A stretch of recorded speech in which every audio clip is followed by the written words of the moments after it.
অনেক অনেক কাল আগের কথা। গোপালপুর নামে একটি সুন্দর গ্রাম ছিল। সেই গ্রামে প্রতাপ চৌধুরী নামে এক বিশাল প্রতিপত্তি সম্পন্ন জমিদার বাস করতেন। প্রতাপ চৌধুরীর যেমন অঢেল ধন সম্পত্তি ছিল, তেমনি ছিল তার আকাশচুম্বী অহংকার। তার অধীনে হাজার হাজার একর জমি ছিল, কিন্তু তার হৃদয়ে গরিবদের জন্য কোনো দয়া ছিল না। সেই গ্রামেই এক প্রান্তে একটি ছোট্ট জীর্ণ কুঁড়েঘরে রামচরণ এবং তার স্ত্রী সুমতি বাস করতেন। তারা অত্যন্ত দরিদ্র ছিলেন। তাদের কোনো সন্তান ছিল না কোনো বিষয় সম্পত্তি। তাদের পুরো পৃথিবীটা গড়ে উঠেছিল তাদের একটি বৃদ্ধ গরুকে কেন্দ্র করে। এই গরুটিকে তারা নিজেদের সন্তানের মতো লালন পালন করতেন। প্রতিদিন এই গরুর সামান্য দুধ বাজারে বিক্রি করে যা সামান্য পয়সা আসত, তা দিয়েই তাদের দুজনের দুবেলা আহার জুটত।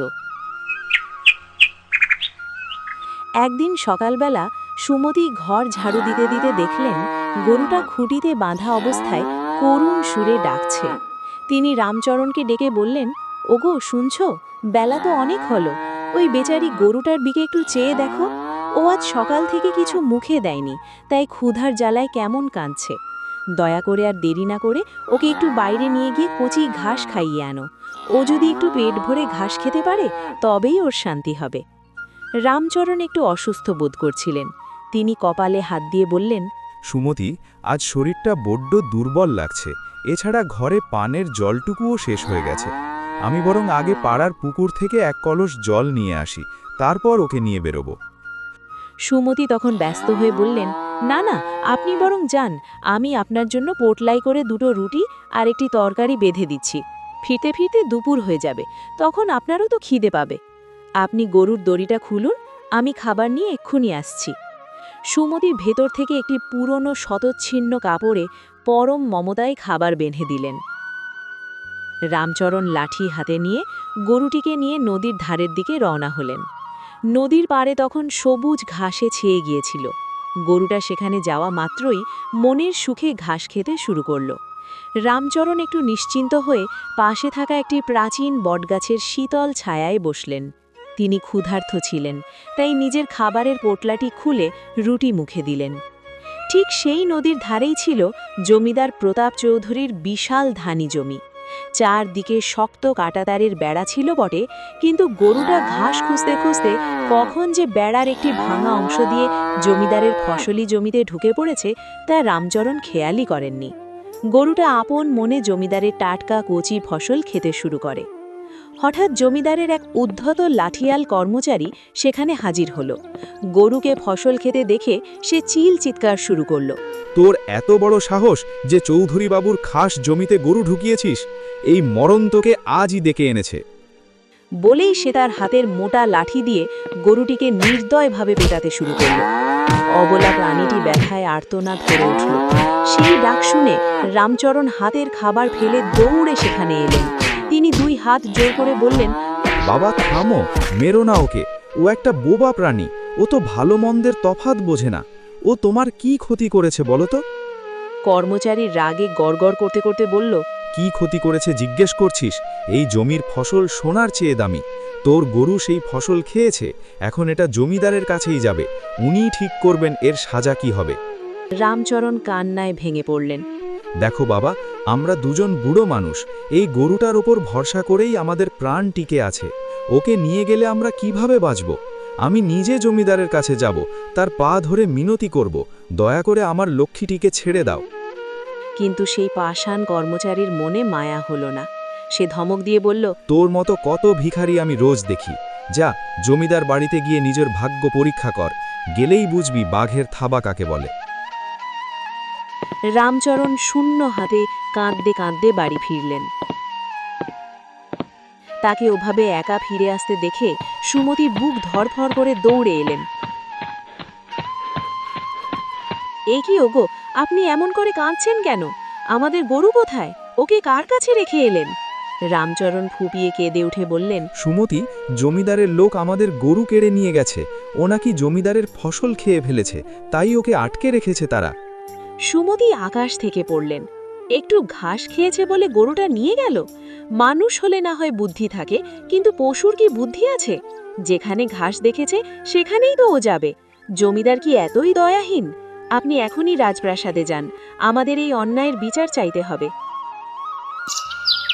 পরদিন রামচরণ কাঁপতে কাঁপতে জমিদারের মহলে গেলেন। সেখানে প্রতাপ চৌধুরী দর্পের সাথে বসেছিলেন।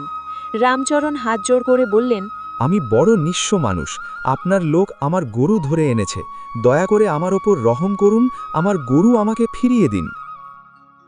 জমিদার গম্ভীর কণ্ঠে বললেন, তোর গরু আমার অনেক টাকার ফসল নষ্ট করেছে, এর জন্য তোকে 50 টাকা জরিমানা দিতে হবে। টাকা না দিলে গরু আর কোনোদিন ফেরত পাবি না। রামচরণ মাথায় হাত দিয়ে বসে পড়লেন। বাবু, আমার কাছে তো এক মুঠো চাল কেনার পয়সা নেই, আমি 50 টাকা কোথা থেকে দেব? জমিদার ক্ষেপে গিয়ে চিৎকার করে বললেন, তোর এত সাহস যে আমার মুখের ওপর তর্ক করছিস? ওরে কে আছিস, এই বুড়োকে 10টা চাবুক মেরে রাস্তা ছুঁড়ে ফেলে দে, যাতে আর কেউ আমার সামনে আসার সাহস না পায়। রামচরণকে নির্মমভাবে চাবুক মারা হলো। তিনি যন্ত্রণায় কাঁতরাতে কাঁতরাতে কোনো মতে বাড়ি ফিরলেন। সুমতি সব শুনে বললেন, না, এই জমিদার মানুষের কথা শুনবে না। এখন আমাদের একমাত্র আশা এই রাজ্যের মহারাজ। তিনি খুব নেকদিল এবং দয়ালু, তিনি নিশ্চয়ই আমাদের দুঃখ বুঝবেন। রামচরণ চিন্তিত হয়ে বললেন, মহারাজ তো বিচার করবেন, কিন্তু আমরা তো অশিক্ষিত মানুষ, মহারাজের দরবারে তো কত বড় বড় পণ্ডিত থাকেন, আমরা আমাদের এই কষ্টের কথা মহারাজকে বোঝাবো কিভাবে? সারা রাত দুজনে বসে চিন্তা করলেন। শেষে রামচরণের মাথায় এক অনন্য বুদ্ধি এলো। তিনি একটি বড় কাঠের তক্তা জোগাড় করলেন এবং কয়লা দিয়ে তাতে ছবি আঁকতে শুরু করলেন। তিনি ছবি আঁকলেন তাদের কুঁড়ে ঘর, জমিদারের বড় মহল, তার পাশের ফসল ক্ষেত, আর পিঠে 10টা চাবুকের সেই রক্তাক্ত 10টা কালো দাগ। তিনি সেই তক্তাটি পিঠে বেঁধে নিলেন। সুমতি আশীর্বাদ করে বললেন, সাবধানে যাবেন, ভগবান আপনার সহায় হন। রামচরণ হাঁটতে হাঁটতে এক ঘন জঙ্গলের ভেতর দিয়ে যাচ্ছিলেন। রোদে আর ক্লান্তিতে তিনি বিধ্বস্ত হয়ে এক গাছের তলায় বসলেন। ঠিক সেই সময় সেখানে দুজন শিকারী ছিলেন, যারা আসলে ছিলেন ছদ্মবেশে মহারাজ এবং তার সেনাপতি। তারা বৃদ্ধের এই অদ্ভুত তক্তা দেখে কৌতূহলী হলেন। শিকারী অর্থাৎ মহারাজ এগিয়ে এসে বললেন, বড়মশাই, আপনি কোথা থেকে আসছেন, আর এই পিঠে কি বয়ে বেড়াচ্ছেন? আগে এই ফলগুলো খেয়ে একটু জল পান করুন। রামচরণ ফল খেয়ে কিছুটা বল পেলেন। তারপর তক্তার ওপর আঁকা ছবিগুলো দেখিয়ে এক এক করে পুরো কাহিনীটি বর্ণনা করলেন। তিনি জানতেন না যে তিনি স্বয়ং মহারাজের কাছেই নালিশ করছেন। মহারাজ সব শুনে গম্ভীর হলেন এবং বললেন, আপনি চিন্তা করবেন না, মহারাজ নিশ্চয়ই আপনাকে বিচার দেবেন। পরদিন রামচরণ রাজদরবারে পৌঁছলেন। রাজসভার মন্ত্রীরা সেই তক্তা দেখে হাসাহাসি শুরু করলেন। আরে ও বুড়ো, এটা কি এনেছিস? রাজার কাছে বিচার চাইতে এসেছিস নাকি তামাশা করতে? কিন্তু মহারাজ, যিনি শিকারীর বেশে ছিলেন, সিংহাসন থেকে উঠে বললেন, চুপ করুন মন্ত্রীগণ, আগে দেখতে দিন উনি কি বলতে চান। মহারাজ তক্তাটি নিলেন এবং বললেন, বাবা, আপনি কি বোঝাতে চেয়েছেন যে আপনার ভাঙা বেড়া দিয়ে গরু ঢুকেছিল? আর এই যে 10টি দাগ, এর মানে কি জমিদার আপনাকে 10 বার চাবুক মেরেছে? রামচরণ অবাক হয়ে বললেন, মহারাজ, আপনি তো ঠিক ধরেছেন, আমার মনের সব কথা তো আপনি মুখ দেখে নয়, এই ছবি দেখে বুঝে নিলেন। আপনিই প্রকৃত রাজা। মহারাজ তৎক্ষণাৎ আদেশ দিলেন, যাও, এক্ষুনি জমিদার প্রতাপ চৌধুরীকে বন্দি করে নিয়ে এসো, আর এই বৃদ্ধের যত ক্ষতি হয়েছে তার 10 গুণ ক্ষতিপূরণ আদায় করো। পরদিন দেখা গেল জমিদার প্রতাপ চৌধুরী নিজে রামচরণের কুঁড়ে ঘরের সামনে দাঁড়িয়ে আছেন। মহারাজের ভয়ে তার অহংকার ধুলোয় মিশে গেছে। তিনি রামচরণের পা ধরে ক্ষমা চাইলেন এবং মহারাজের হুকুমে রামচরণকে একটি বিশাল পাকা বাড়ি, চাষের জন্য অনেক জমি এবং 5টি দুধাল গরু দান করলেন। সুমতি আর রামচরণ বাকি জীবন খুব সুখে কাটালেন। তারা সবসময় মহারাজের জন্য প্রার্থনা করতেন। তবে রামচরণ কোনোদিন জানতে পারেননি যে জঙ্গলে যে শিকারী তাকে সাহায্য করেছিল তিনি আর কেউ নন, স্বয়ং মহারাজ ছিলেন। এই রকম আরও ভিডিও দেখার জন্য এই চ্যানেলটিকে অবশ্যই সাবস্ক্রাইব করো আর ভিডিওটিতে লাইক করে কমেন্টে জানাও তোমরা কোথা থেকে ভিডিওটি দেখছো। দেখা হবে পরবর্তী ভিডিওতে।